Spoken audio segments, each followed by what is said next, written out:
오늘은 누가복음 12장 13절로 21절 말씀을 가지고 함께 은혜 나누기를 원합니다.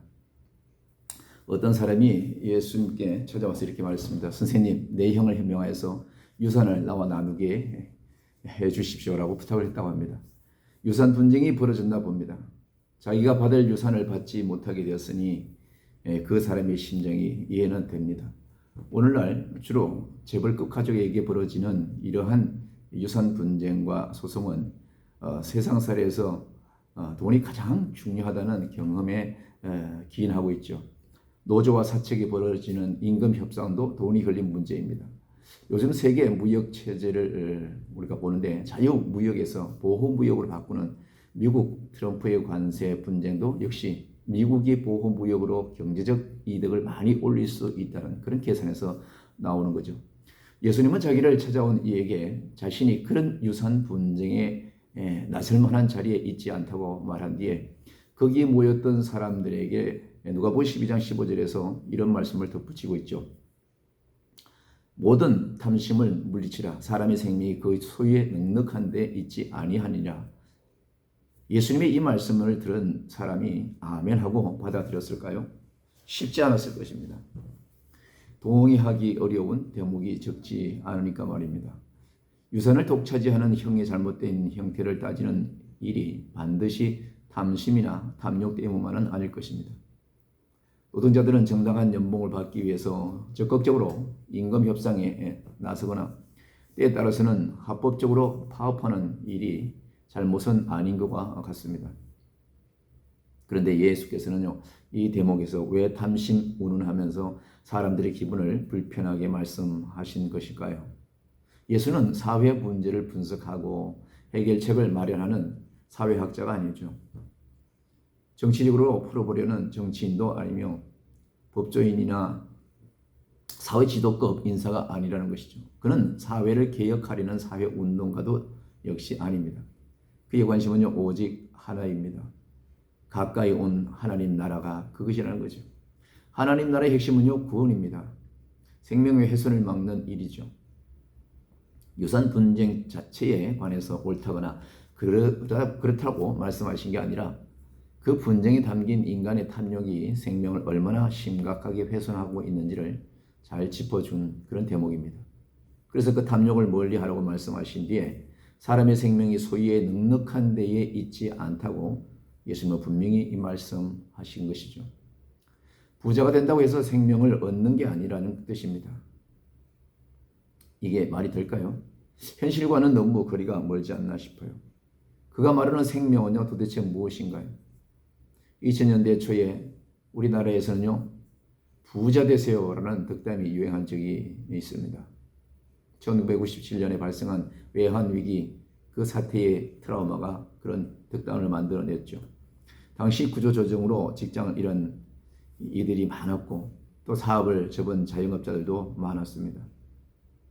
즉 IMF라고 하죠. 국제통화기금. 이 구제금융을 지원받아서 국가 부도의 위기를 간신히 넘기긴 했습니다. 2008년도에는 전 세계적으로 국제금융 위기가 닥쳤죠.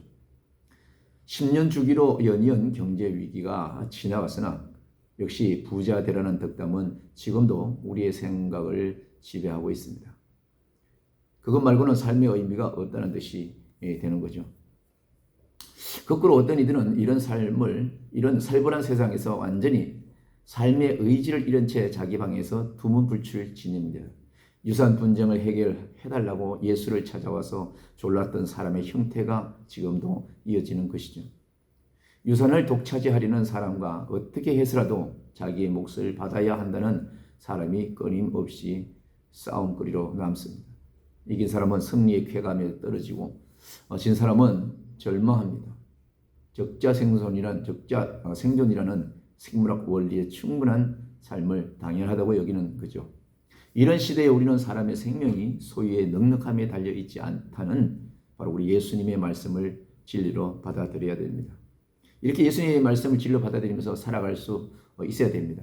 한국인의 그 그리스도인들은요, 이 말씀의 깊이를 경험하고 있을까요? 돈의 유혹을 벗어날 수 있을까요? 쉽지 않죠. 돈을 싫어하는 사람이 어디 있습니까? 요즘 날씨가 너무 또 더워서 많은 이들이 일상생활에 어려움을 많이 겪습니다. 부자들은 날씨와 상관없이 쾌적하게 일상을 살죠. 집도 일단 좋고 에어컨도 빵빵히 틀고 전기로 구애받지 않고 사용하죠. 돈만 많으면 자녀들 교육에도 무한정 돈을 쓸 수 있습니다. 병이 들어도 고급 의료의 혜택을 볼 수 있죠. 대한민국에서 돈만 많으면 천국처럼 살 수 있다는 것이 됩니다. 거꾸로 가난한 사람들은 힘들게 살아갈 수밖에 없습니다. 돈이 없어서 에어컨을 설치할 수도 없고 또 에어컨이 달 때에도 전기세를 걱정하죠. 에어컨도 제대로 틀지 못합니다. 우리나라 경제 수준이 전체적으로 올라섰기에 이런 극빈자들은 일부이긴 합니다만은 어느 정도 노력하면 극심한 가난에서 벗어날 수는 있습니다. 그러나 오늘 우리가 세상 살아가는 이 세상에서요, 단지 돈이 인간을 지배한다는 사실만은 아주 분명합니다. 소유의 넉넉함이 제공하는 그 삶의 풍미와 여유를 절감하는 세상에서 우리가 여전히 예수님의 말씀을 붙들고 살아갈 수 있을까 하는 것입니다. 쉽지 않을 것입니다. 어리석은 부자를 비유해 여러분 아시죠? 예수께서는 16절 이하에서 이 문제를 더 직접적인 방식으로 설명하고 계십니다. 어리석은 부자 비유의 말씀 한 토막이죠. 한 부자가 있었습니다. 그는 대농가입니다. 풍년이 들었습니다. 요즘 식표현을 한다면 사업에서 대박이 난 그런 청년이죠. 덩실덩실 춤을 추고 싶었겠죠. 넘쳐나는 곡식을 저장할 곳간이 마땅치 않을 수도 있습니다. 그는 기존의 곳간을 허물고 현대적으로 곳간을 더 크게 넓혀야겠다고 생각을 한 것이죠. 그게 잘못된 건 아닐 겁니다. 오히려 자연스러운 거죠. 그 순간에 그의 기분이 어땠는지를 19절이 실감나게 표현하고 있습니다. 또 내가 내 영혼에게 이르되 영혼아 여러 해 쓸 물건을 많이 쌓아두었으니 평안히 쉬고 먹고 마시고 즐거워하자 하리라. 이렇게 자화자찬했습니다. 이 사람의 인생을 세 단어로 규정할 수 있습니다. 소유와 안식과 즐거움이죠. 소유가 넘쳐나니까 굳이 돈 벌려고 노동하지 않아도 되고 또 먹고 마시면서 즐거워하면 된다는 거죠. 10억, 20억 원 정도를 들은 은행에 맡기고 거기서 나오는 이자로 인생을 즐기는 사람의 심정과 비슷하지 않을까 싶어요. 오늘 사는 우리 모두의 꿈이 그대로 묘사되었습니다. 이런 꿈을 실현하지 못할까요? 많은 이들은 전전긍긍하기도 합니다. 저는 초호화판의 삶에 한눈을 파는 방식이 아니라면 자기 나름으로 인생살이를 즐기는 것을 나쁘다고는 전혀 생각하지 않습니다. 예수님도 일상을 먹고 마시면서 즐기신 적이 종종 있었다고 합니다. 오늘 예배를 드리는 저와 여러분을 비롯한 모든 사람이 이렇게 편안하게 인생을 즐길 날이 오면 좋겠습니다. 특히 그리스도인들에게 일상은 하나님의 선물이니까요. 두말할 나위가 없죠. 지난 그리스도교 역사에서 일상을 즐기는 그걸 부정하는 금욕주의 흐름이 있었습니다. 대표적으로 청교도주의가 그렇죠. 세상은 악하니까 가능한 한 세상을 멀리해야 한다고 생각하고 가르쳤죠. 그들은 세상의 죄에 물들지 않을까 전전긍긍하면서 늘 불안해했습니다. 심리적인 죄책감에 사로잡혔죠. 수고하고 묵은 짐진 자들은 편히 쉬게 하겠다는 예수님의 말씀을 오간데가 없죠. 오간데가 없습니다. 해방과 자유가 아니라 불안과 우울감과 자책감이 지배하는 그런 신앙이었다고 말할 수가 있습니다. 이런 신앙은 숙명적 역사관을 조장하는 것이죠. 독재 정부, 폭력적인 남편, 아나 무인의 목사가 좌지우지하는 교회 권력에 저항하지 못하죠. 모든 게 자기 잘못이라는 자책감에 떨어지는 겁니다. 이런 신앙은요, 옳지 않습니다. 우리의 영혼을 병들게 합니다. 곳간을 넓히고 편히 쉬면서 인생을 즐기겠다는 이 부자의 생각을 저는 무조건 잘못이라고 생각하지는 않습니다. 여러분도 그렇게 살만 하면 그렇게 사십시오. 그런데 오늘 본문에는 반전이 일어나고 있죠. 하나님께서 오늘 밤에 이 사람의 영혼을 도로 찾아가면 그가 야심차게 준비한 모든 것이 누구의 것이 되겠느냐 하고 질문하는 것입니다. 어떤 이들에게는 이런 질문이 공연한 협박으로 들릴 것도 있습니다. 사람이 죽는다는 걸 다 아는데 굳이 그걸 들이댈 필요가 있느냐고 말입니다.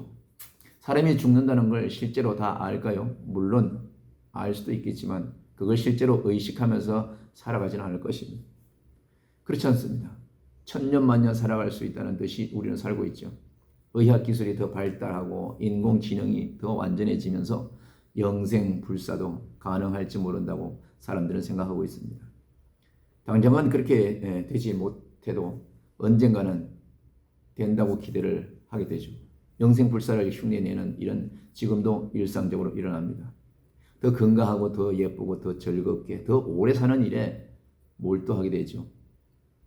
이를 전체적으로 묶으면 소유지향적 삶이라고 할 수 있습니다. 인간에게는요, 소유지향적 삶이 완전하게 무너지는 순간이 반드시 옵니다. 자신이 소유했던 것들이 완전히 무용지물이 되는 그런 순간이 다 맞이하게 되죠. 운이 좋으면 시간을 조금 늦출 수는 있을지 모르나 그 누구도 그 순간을 피할 수는 없다는 것이죠. 그래서 어쩌란 말이냐, 그런 순간이 온다는 게 분명하니까 더더욱 일상을 재밌게 즐기면서 살아야 하는 게 아닌가 싶어요. 하루를 열심히 감사하게. 바로 이 시대의 대목에서 세상 사람들과 그리스도인이 바로 갈립니다. 그리스도인들은 소유지향적 삶, 너무를 지향하고 있습니다. 그것은 곧 하나님께 부여한 삶인 거죠. 21절에 귀를 기울여 보십시오. 어리석은 부자에 대한 경고입니다. 자기를 위하여 재물을 쌓아두고 하나님께 대하여 부여하지 못한 자가 이와 같으니라 라고 말씀하고 있습니다. 금은보와 재물은 산더미같이 많으나 하나님을 모르는 사람을 가리킨다는 거죠. 재물만이 아니라 권력과 명예도 마찬가지겠죠. 하늘을 찌를 듯한 권력이 없어지면 초라해지는 사람이 많습니다. 법원에서 발부한 적법한 체포 영장을 치졸한 방식으로 거부하는 어떤 전직 대통령의 행태 앞에서 많은 국민이 민망해하기도 했죠. 하나님께 부여한 사람은요, 모든 재물과 권력과 건강이 무용지물이 되는 순간에도 당황하지 않습니다. 두려워하지도 않습니다.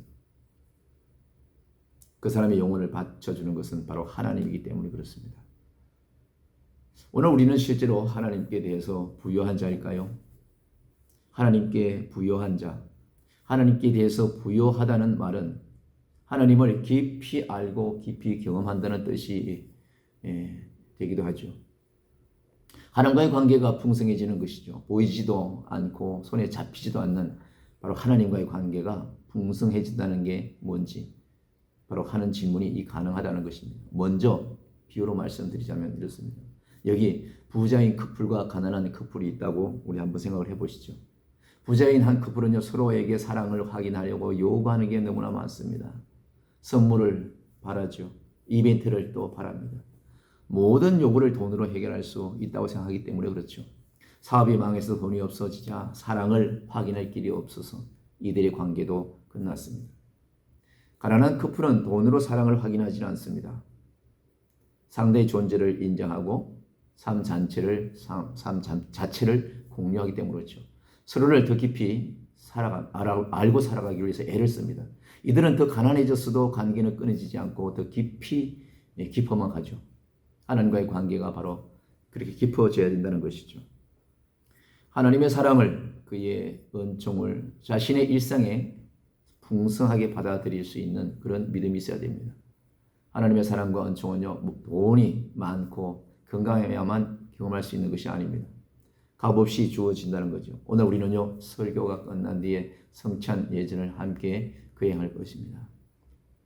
성찬대 위에 가장 소박한 한 먹을거리인 빵과 포도주가 놓여 있습니다. 지구에서 빵의 소재인 밀이 자라고 포도주의 소재인 포도가 자란다는 사실은 기적에 가깝죠. 생명 신비의 극치입니다. 우주에서 오직 지구에서만 벌어지는 생명 현상이니까요. 그걸 하나님의 사랑과 은총으로 아는 사람은 하나님과의 관계가 깊어졌다고 말씀할 수 있습니다. 빵 한 조각을 손에 들고서 황홀해할 줄 아니까 그는 돈의 메커니즘으로부터 자유를 얻을 수가 있는 것입니다. 이를 바람과 구름과 비에서 경험하는 사람도 있습니다. 이런 사랑과 은총이 우리의 일상에 얼마나 많은지를 아는 사람은 온 땅에 하나님의 영광이 가득하다는 노래를 기쁨으로 부를 수가 있다는 거죠. 사랑하는 여러분, 이런 자유와 기쁨을 소유한 일상에서 얼마나 자주 경험하고 있습니까? 그런 사람은 당연히 부자를 부러워하지는 않습니다. 소유 지향적 삶에 머물지 않습니다. 소유가 많지 않아도 자유와 기쁨으로 충만하게 살아갈 줄을 아니까요. 오늘 우리 그리스도인들에게 하나님의 가장 궁극적인 사랑은 예수 그리스도 그분을 믿는 것입니다. 하나님과의 관계가 깊어지는, 즉 하나님께 대하여 부여해지는 가장 중요한 길은요, 바로 예수 그리스도라는 뜻이라는 것입니다. 이것을 요한복음은요 아주 정확하게 우리에게 설명하고 있습니다. 두 구절만 알려드리도록 하겠습니다. 하나는 요한복음 3장 16절입니다. 하나님이 세상을 이처럼 사랑하사 독생자를 주셨으니 이는 그를 믿는 자마다 멸망하지 않고 영생을 얻게 하려 하심이라. 예수 그리스도를 믿는 사람은 소멸하지 않고, 즉 허무에 떨어지지 않고 영원한 생명을 얻는다는 진술을, 이 진술은 일종의 폭탄 선언과 같죠. 제자들과 초기 그리스도인들은 예수의 운명에서 하나님 나라가 실현되었다는 사실을 영혼의 깊이에서 경험했기에 이런 고백을 할 수가 있다는 것입니다. 다른 한 구절은요, 요한복음 14장 6절입니다. 내가 곧 길이요 진리요 생명이니 나로 말미암지 않고는 아버지께로 올 자가 없느니라. 아멘. 세상 사람들은 이런 말씀을 진지하게 받아들이지 않을 것입니다. 그리스도 교회의 비판적인 사람은요, 전형적인 혹 세무민이라고 깎아내리기도 하죠. 이 구절이 그들의 귀에 들리지 않으니 어찌 좋습니까? 그들은 끊임없이 어리석은 부자처럼 소유지향적 삶을 궁극적인 목표로 삼을 것입니다. 조금 생각이 있는 사람들은 적당한 교양과 양심을 지켜내면서 살아보려고 애를 쓰기도 하겠죠. 다 좋죠. 그러나 그들은 모두 오늘 밤에 내 영혼을 도로 찾으리니 그러면 네 준비한 것이 누구의 것이 되겠느냐라고 하는 이 마지막 말씀을 우리는 깊이 망연하게 하고 당황스럽게 할 정도로 받아들일 줄 압니다. 우리 그리스도인은요, 예수를 부활의 실체로 믿죠. 그를 통해서 우리가 새로운 생명으로 변형된다는 뜻이 됩니다. 우리는 질적으로 변화한 영원한 생명을 희망하고 기다리면서 하나님의 사랑의 길이에서 오늘을 살아가고 있습니다. 오늘 설교 본문은요, 누가복음 12장 13절 21절, 재물과 소유가 의미하니까 쳐다보지도 말라는 뜻이 아니죠. 아무도 재물과 소유가 없이는 살아가지 못합니다. 중요한 것은 재물을 숭배하지 않는 삶이 되어야 된다는 것입니다. 하나님과 재물을 겸하여 섬기지 못하리라 라는 말씀이 있습니다. 예수님의 말씀도 바로 그런 뜻이죠. 여러분에게 재물이 있다면 가능한 한 선하게 사용하시기를 부탁을 드리겠습니다. 재물을 삶의 목적으로 삼지는 마십시오. 저와 여러분은 세상 사람과 똑같이 두 발을 땅에 딛고 살지만 하나님과의 관계가 풍성해짐으로써 주어지는 소유, 지향적 삶, 그 너머를 바라보는 그런 사람들이 되어야 됩니다. 그 너머가 느껴지셔야 됩니다. 사랑하는 성도 여러분, 올해도 기독교 방송 시청자 여러분, 우리 함께 그 길을 용감하게 가보시기를 바랍니다. 오늘은 여기까지입니다. 주님의 은혜가 여러분과 함께 하시길 바랍니다.